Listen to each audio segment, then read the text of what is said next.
pourrais manger des piptos toute ma vie, à chaque repas.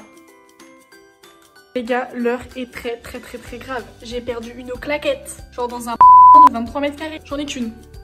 Elle s'est volatilisée, elle s'est dit oh bah tiens, si je disparaissais. À moins que mon chat il mange des claquettes, mais pas encore, je crois pas. Et ça me saoule là. Ah bah t'es là toi. Dis donc toi, est-ce que c'est toi qui a caché ma claquette? Hein? J'ai testé un nouveau truc sur mes cheveux aujourd'hui. Je connaissais pas cette technique, genre de prendre une mèche, de prendre le lisseur et de faire comme ça là. Je connaissais pas. Et du coup ça fait genre un effet wavy. Donc je me retrouve avec une claquette, c'est génial, on adore. Je vais aller me laver les mains avant de faire la vidéo parce que je ne me suis pas lavée ce matin. Hashtag coronavirus. So. Salut tout le monde, j'espère que vous allez bien. Aujourd'hui on se retrouve pour une nouvelle vidéo. Cette phrase a commencé à me gonfler. Pour une nouvelle vidéo story time où je vais vous raconter comment et pourquoi j'ai fugué de chez ma famille au père, donc il y a maintenant un peu plus de 2 ans. Avant de commencer cette vidéo et de raconter cette histoire, je tiens à m'excuser à toutes les personnes à qui j'ai menti et que j'ai jamais avoué cette chose. Il y a certaines personnes à qui je l'ai dit, qui le savent, mais je l'ai pas dit à tout le monde parce que franchement j'avais honte. J'étais pas fière du tout de ce que j'avais fait parce que ça se fait pas. Mais j'avais pas trop le choix, vous allez comprendre pourquoi. Du coup, papa, maman, si vous voyez cette vidéo, je suis désolée, hein, m'en voulez pas. Mais si je vous l'ai pas dit, c'était pour votre bien, tout ça, tout ça. Donc, tout a commencé en 2017. J'étais en BTS assistante gestion en alternance. Et en fait, je me suis rendu compte que cette vocation ne me plaisait, mais alors pas du tout. En fait, j'ai besoin de quelque chose qui bouge, qui me fasse bouger, qui me fasse aller à droite, à gauche. Et en fait, moi, j'avais dans la tête, du coup, si j'arrêtais, que je pouvais partir en tant que fille au père à l'étranger. Comme ça, j'apprends une nouvelle langue, enfin, j'apprends l'anglais. Puis, ça me laisserait le temps de réfléchir et de trouver ce que j'ai vraiment, réellement envie de faire. Ça me laisse le temps jusqu'à la rentrée d'après pour m'inscrire dans une autre école pour vraiment savoir ce que je veux faire. Donc j'ai arrêté le BTS début novembre, je voulais partir en Australie. Et ce qu'il faut savoir en plus de ça, j'avais jamais pris l'avion déjà. Donc là je partais pour la première fois en avion et en plus de ça toute seule. Je me suis inscrite sur un site qui s'appelle Au Pair World pour trouver des familles d'au pair. Donc le site Au Pair World c'est un peu comme le Bon Coin. Vous avez des annonces de famille, des annonces d'au pair et vous choisissez et discutez avec eux quoi. Du coup, du jour au lendemain, j'ai trouvé une famille, on a discuté, on a même fait un FaceTime sur Skype à l'époque. Ils étaient super gentils, vraiment, genre trop mimi. Vu que je le sentais bien, je me suis dit, allez, c'est parti. Sauf qu'en fait, pour partir, j'ai pas pu partir tout de suite, je suis partie que le 12 décembre parce qu'en fait, je devais passer mon permis. La famille souhaitait que j'aie mon permis. Étant donné que je ne l'avais pas, mais que j'avais mon code et que j'étais en conduite accompagnée, du coup, on a accéléré la chose. Sauf que le truc, je le passe une fois, je le rate. Je le passe une deuxième fois, je le rate. Je le passe une troisième fois. On va peut-être pas exagérer non plus. Donc j'ai eu au bout de la troisième fois. Honte à moi. D'accord, oui, j'ai eu mon permis au bout de la troisième fois. C'est de la merde, je suis nulle, ok, blablabla. Je les ai loupés pour des erreurs bêtes. La première fois, c'est parce que j'avais dû louper 3 priorités à droite. Les priorités, je les voyais jamais. Genre, c'était mon problème. Il fallait absolument que je le passe rapidement pour que je puisse partir. Je l'avais passé sur une autre voiture que je connaissais pas. J'ai mon permis, donc je peux enfin acheter les billets pour partir. J'avais acheté que le billet aller. Heureusement. Donc du coup je me rends à l'aéroport de Paris et là première galère déjà, ça commence. J'arrive et tout, truc d'enregistrement, elle me demande si j'ai mon visa, tout ça. Donc je lui donne mon passeport parce qu'en fait le visa est lié au passeport. Je lui donne mon passeport et là elle me dit quoi? Votre visa il est pas bon. Comment ça il est pas bon? Et là je vous jure, je me suis décomposée. Non mais de toute façon c'était obligé, je le sentais que des galères. Donc déjà ça commençait très bien tu vois. Et non mais c'était de ma faute, je m'étais trompée en faisant mon visa, fallait mettre le numéro du passeport. Je m'étais trompée dans un numéro. Non mais comment tu peux te tromper sur une chose aussi importante? Genre, il parle du corona, voilà encore. Putain, ça me vénère, je vais changer la chaîne. Grosse rageuse. Du coup, je sais plus où je t'ai rendue. Et donc du coup, voilà, je m'étais trompée dans un numéro de mon passeport. Comment tu peux être aussi bête pour te tromper dans le numéro de ton passeport? Faut le faire quand même. Je sais pas si on m'a fait une sorcellerie ou quelque chose comme ça, que en te disant tu vas te tromper sur ton numéro de passeport. Je sais pas comment j'ai pu. Je me trompe jamais sur des choses aussi importantes. J'ai jamais expliqué la chose. La dame, elle me dit oui, c'était quoi comme visa? Parce qu'il existe différents visas. Je lui dis bah c'est un visa vacances-travail. Elle me dit ah, je vais appeler l'ambassade d'Australie pour leur demander s'ils peuvent modifier là, directement là, votre visa et tout. Et avec ce visa là, ça peut passer. Oh, Donc elle leur dit, elle leur explique et tout. Elle raccroche. Elle me dit oui c'est bon, ils ont changé votre numéro de passeport. Oh, mais oh là là, mon dieu, je me voyais déjà devoir appeler un taxi, trouver un hôtel à Paris et rentrer à Nantes le lendemain quoi. J'ai pris un premier avion jusqu'à Dubaï et après à Dubaï j'ai pris un deuxième avion jusqu'à Brisbane et après à Brisbane il fallait que je prenne un troisième avion, un petit avion local là pour aller dans la petite ville où j'allais. Donc du coup voilà.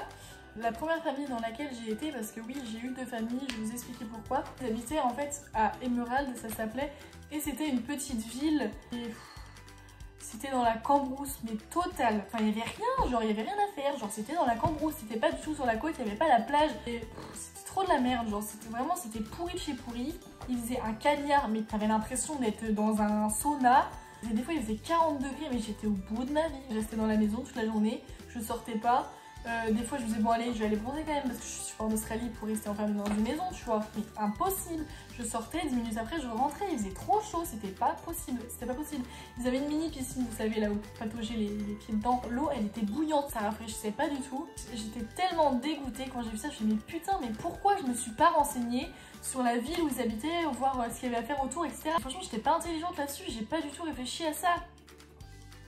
Mais est-ce que je suis intelligente déjà de base? Ça c'est une question. Je suis restée 3 semaines chez eux. Je leur ai parlé et je leur ai dit qu'en fait ça allait pas être possible. Je voulais partir parce que je me suis rendu compte que là où ils habitaient j'allais trop m'ennuyer, que je restais enfermée et que c'était pas le but, que j'étais en Australie.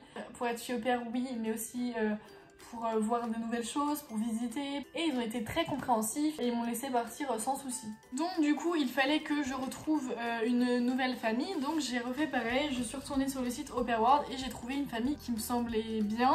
Donc on s'est contactés, on a fait un FaceTime aussi. Ils avaient qu'une seule fille et ils habitent à Brisbane, c'est la côte est. C'est dans une grande ville, donc là il y a des tas de choses à faire. Donc là je me suis dit c'est bon, déjà le lieu là c'est sûr, c'est ok. J'avais discuté avec la famille et vraiment ils avaient l'air trop gentils. Et le père il avait l'air hyper drôle, genre il me faisait grave rire à la caméra et tout. Je fais mes valises et je m'en vais direction Brisbane pour cette famille là. Je sais même plus comment il s'appelle, hein, c'est pour vous dire. J'arrive à l'aéroport et la fille, la petite, elle avait une affiche avec écrit Welcome Alison, je sais pas quoi, enfin trop mignon, genre un trop bon accueil. Je me suis dit trop cool, ça va être trop bien avec eux, ils ont l'air trop gentils, ça va trop bien se passer. Tout ça. Donc j'arrive chez eux, les jours passent. Ils m'organisent des cours de conduite avec une auto-école pour apprendre à conduire le volant à droite et route à gauche. Ils avaient une voiture en plus qui m'allait être destinée pour emmener la petite à ses cours de piscine, de danse, etc. Enfin la mère elle était trop mimi, on faisait que de cuisiner ensemble. Dans leur maison ils avaient une énorme piscine creusée et un jacuzzi juste à côté. Et genre le soir, à chaque fois quand le père et la maman ils avaient fini de travailler, on allait tous ensemble dans la piscine avec la petite, on jouait, on faisait du volley, tout ça. Mais vraiment c'était trop bien, ça se passait super bien. Pause. J'ai trop faim. Le truc vraiment parfait au début. J'avais une maison qui était trop bien, j'avais une chambre avec une salle de bain privée dans ma chambre, une armoire énorme avec des LED à l'intérieur et tout. Et j'avais une baie vitrée qui donnait accès sur la piscine. Et puis, du jour au lendemain, mais vraiment du jour au lendemain, allez comprendre pourquoi le père est devenu totalement différent. Une autre personne, du jour au lendemain. Et encore à l'heure actuelle, je comprends pas. J'arrive pas à l'expliquer. Mais je suis... Enfin, genre, je trouve même pas de mots, genre... je sais pas. Un matin, je me suis réveillée, déjà, ça a commencé par le fait qu'il ne m'a pas dit bonjour. Il me répond pas. Donc ça a commencé par ça. Il me parlait plus, il faisait plus attention à moi. En fait, il me calculait pas. Il me calculait plus, genre comme si j'étais pas dans la maison, genre. Parce qu'en fait, ce qu'il faut savoir, c'est qu'il travaillait à domicile, chez lui. Donc du coup, la journée quand j'emmenais la petite à l'école, après il y avait que lui et moi dans la maison, et sa femme, elle partait travailler quoi. Sauf que je le voyais pas parce qu'il était là-haut dans le bureau, tu vois. Je le voyais juste le midi quand il devait descendre pour se faire un truc à manger quoi. Quand je lui posais une question, c'est limite s'il répondait. Il s'était rien passé de spécial pour qu'il me réponde plus. Et après il y a eu plein de petites actions comme ça, plein de petits trucs qui ont fait que vraiment c'était vraiment chelou. Par exemple un jour on était à table. Ce qu'il faut savoir aussi c'est que quand je suis arrivée chez eux, ils m'ont fait signer un contrat. Ils avaient créé un contrat sur papier avec toutes les règles, le salaire, tout ça, que j'avais signé bien sûr et eux aussi. Et sur le contrat c'était écrit que j'avais le droit à 2 semaines je crois ou 2 semaines et demie de congé sur les 6 mois. Et du coup, je comptais pendant ces 2 semaines bouger en Australie, quoi, faire le tour, etc. On était à table avec sa femme, il parlait avec sa femme en anglais, Il est trop bête parce qu'il devait penser que je comprenais pas. Il parlait avec sa femme, mais comme si j'étais pas là, genre. Peut-être qu'il se disait, ouais, elle doit pas comprendre ce que je dis vu que je parle anglais et que je parle vite ou quoi. Ça faisait déjà plus d'1 mois que j'étais en Australie. Encore heureux que je comprends un minimum la conversation, tu vois. En gros, il était en train de lui dire que j'aurais pas les 2 semaines de congé. Parce qu'en fait, j'en avais parlé à sa femme dans la journée. J'écoutais, en fait, je disais rien, j'écoutais, je mangeais et tout. C'était trop gênant, la petite, elle était là. Je lui ai demandé, je lui ai posé la question, je lui ai dit comment ça, enfin, c'est écrit sur le contrat que j'ai 2 semaines de congé, tu vois. Franchement, j'arriverais pas à vous retrouver les paroles exactes. Mais en gros, il me disait que j'aurais pas mes 2 semaines de congé, que c'était comme ça. Et que fallait pas chercher plus loin, que c'était comme ça et un point c'est tout. Qu'est-ce que j'ai fait pour qu'il devienne comme ça alors que ça se passait super bien? Sauf que la mère, elle était pas d'accord avec lui parce que elle a signé le contrat aussi et c'était bien écrit 2 semaines de vacances sur le contrat. Ce qui a fait que ils se sont pris la tête, donc grosse embrouille à table entre les 2 parents. Donc après, du coup, forcément, il m'en voulait parce qu'il s'était pris la tête avec sa femme, donc encore pire. De jour en jour, il se prenait de plus en plus la tête à cause de moi. Mais je ne sais même pas pour quelle raison, puisque je ne faisais rien, justement, en voyant que la situation changeait et qu'il ne me calculait plus tout ça. Du coup, je me faisais hyper discrète parce que je savais pas ce qui se passait, je savais pas c'était quoi le problème et je me sentais mal. Enfin, je me disais, mais qu'est-ce que j'ai fait? Donc je me suis remis en question, je me dis, est-ce que j'ai fait quelque chose de mal pour qu'il réagisse comme ça? Mais pas du tout, en fait, j'avais rien fait. Après, de jour en jour, je me suis rendu compte que il se comportait comme quelqu'un de très... Enfin, en fait, il était très narcissique. Je le voyais pas du tout comme ça au début. Il se prenait un peu pour le boss, alors qu'il n'était pas du tout, avec ses 3 cheveux sur le crâne là. Je pourrais pas vous citer toutes les actions, tous les exemples que j'ai, parce que je me souviens pas de tout tellement il y en a eu et que ce serait trop long. Mais là, j'ai un exemple en tête. C'est vraiment la chose qui a fait que j'ai fini par péter un plomb dans ma tête et que j'en pouvais plus et que je voulais partir et que je voulais rentrer chez moi en France et retrouver tout le monde. C'est qu'un jour, j'étais dans le canapé. Non mais ça, je me souviendrai toujours de cette scène. Et ça, je l'ai raconté à tout le monde. J'étais dans le canapé, j'étais tranquille, je sais plus ce que je faisais, j'étais sur mon ordi, je sais plus ce que je faisais. Déjà, ça faisait plusieurs jours que les tâches ménagères, quand toute la journée, c'est moi qui faisais tout, il faisait plus rien, tu vois. Alors que d'habitude, il faisait la vaisselle avec moi, il faisait des trucs comme ça. Lui, il faisait plus rien, mais vraiment, genre plus rien. Il faisait même pas la vaisselle de ces trucs le midi, tout ça, moi je passais derrière lui, quoi. Et un jour, mais je suis choquée, j'étais sur le canapé, et là, il vient, accrochez-vous là, il vient. Il fait quoi? Il prend sa tasse, il me la pose devant moi, sa tasse vide bien sûr. En mode, tu la mettras dans le lave-vaisselle? Pardon? J'étais choquée. C'était un feu d'artifice dans ma tête, j'étais en train de péter un plomb. C'était le truc de trop, c'était vraiment la goutte d'eau qui débordait le vase. Il remonte dans son bureau. Vous comprenez ou pas? Bah ouais, mais non en fait. Je suis pas la bonne de la maison en fait. Je suis pas là pour ramasser ta tasse dans le lave-vaisselle, je suis pas là pour laver tes couteaux après que t'as mangé le midi. Donc que je participe aux tâches ménagères de la maison, y a pas de souci, c'est totalement normal, je comprends. En fait, c'était quand sa femme était pas là, hein, parce que quand sa femme était là, t'inquiète pas qu'il aidait le soir et tout ça.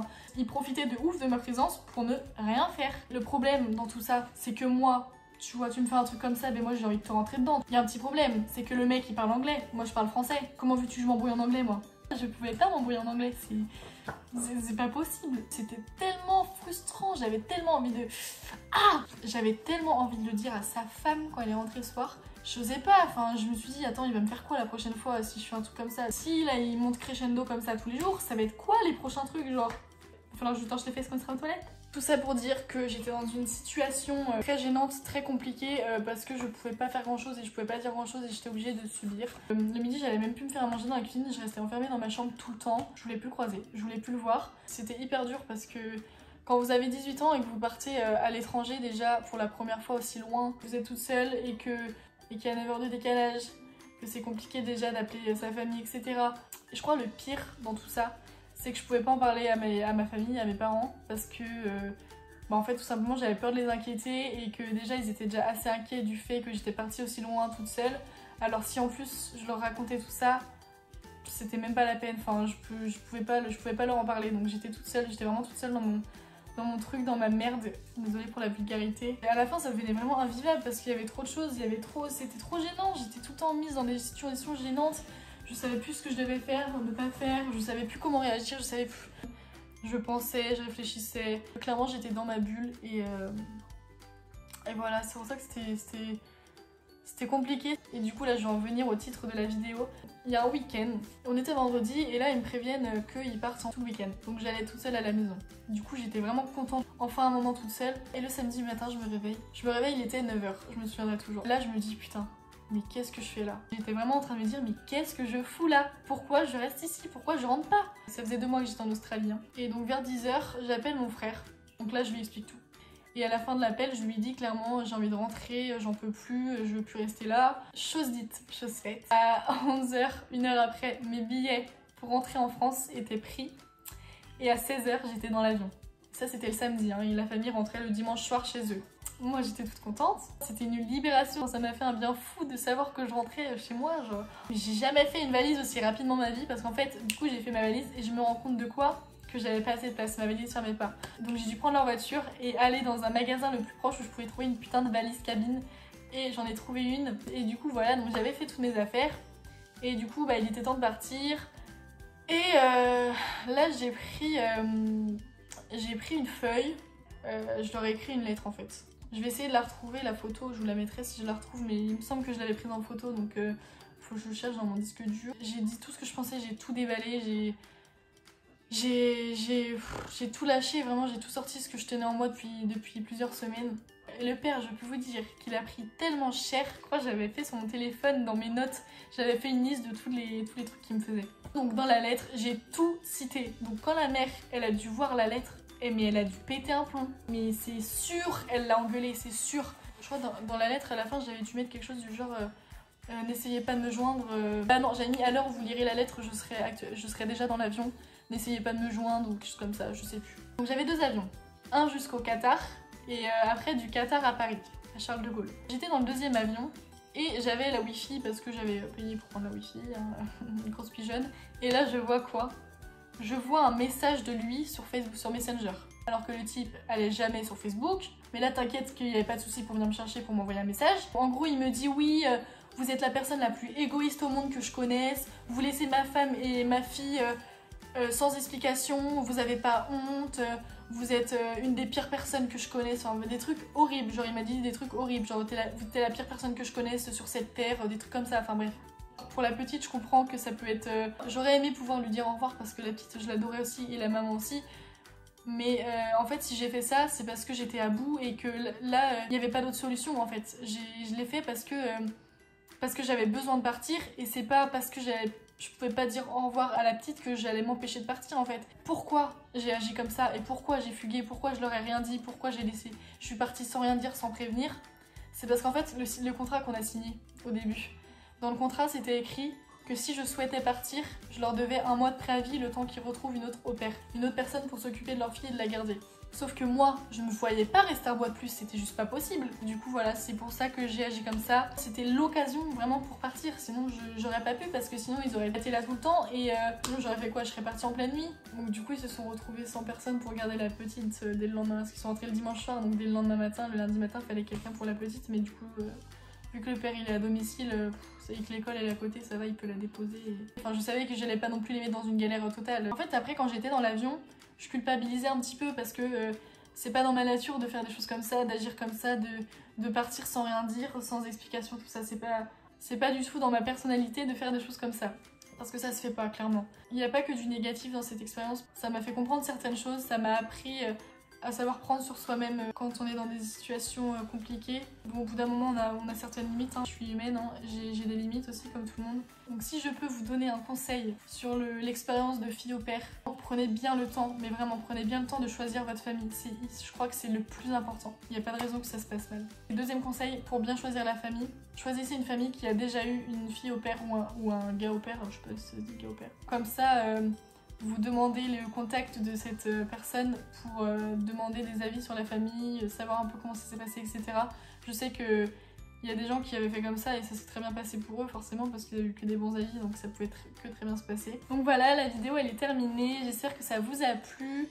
Pour celles qui veulent faire fille au père, vous inquiétez pas, c'est pas un cas général, ça n'arrive pas à tout le monde, c'est juste que j'ai vraiment pas eu de chance et que bah voilà quoi, c'est des choses qui arrivent, hein, c'est tombé sur moi, c'est pas grave, ça veut pas dire que ça vous fera la même chose et voilà quoi. Si vous avez des questions par rapport à l'expérience de fille au père, comment partir, etc., l'Australie, tout ça, n'hésitez pas à me poser des questions en commentaire ou sur mes réseaux sociaux, je vous répondrai, y a pas de souci. Et je vous fais plein de bisous et à très vite.